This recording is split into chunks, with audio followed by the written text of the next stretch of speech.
അന്നോട് പിന്നെ ചെറുക്കന് പെണ്ണൊക്കെ പറഞ്ഞിട്ട് എത്ര കാലായി അനക്കിപ്പോ അതിന് സാധിച്ചില്ലല്ലോ. ആചാര്യ ഞാൻ എന്നെ ഇപ്പൊ എനിക്ക് 10 രൂപ പെണ്ണ് കണ്ടു. ഇപ്പത്തെ കുട്ടികൾക്കൊന്നും ഓന്റെ പ്രായത്തിലുള്ള ആൾക്കാരെ പറ്റൂല. ഒക്കെ പ്രായം കൂടുതലാന്നാ പറയണേ. നല്ല പ്രായത്തിന് അവനോട് കെട്ടാൻ പറ. അന്ന് ഓനക്ക് പണിയില്ല ജോലിയില്ല നടന്നു. അപ്പൊ ഇപ്പോഴെന്താ ഓനക്ക് പണി? ഇപ്പോഴും എനിക്ക് പ്രത്യേകിച്ച് ഒരു പണിയില്ല. അപമാനിച്ചേ ഞാൻ പോയിക്കോട്ടെ.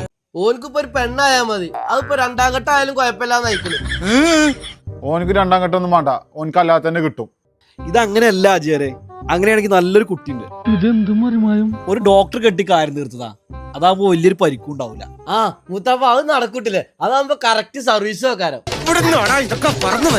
ഇതെന്താ വണ്ടി കച്ചവടോ? ഡോക്ടർ ഉപയോഗിച്ച വണ്ടി, ഡോക്ടർ ഉപയോഗിച്ച ഇതൊന്ന് നീച്ച് ബൈക്ക് അവിടുന്ന്. എന്റെ കുട്ടിക്ക് ഞാൻ പെണ്ണ് കഴിക്കോളാം. ഇറങ്ങി പോടാ അവിടുന്ന്. ഈ കുട്ടനൊക്കെ ആര് പെണ്ണ് കൊടുക്കാനാ? ഈ ഫോണുമേയും കുത്തി മണിയും തിരുമ്പിയിരുന്നു.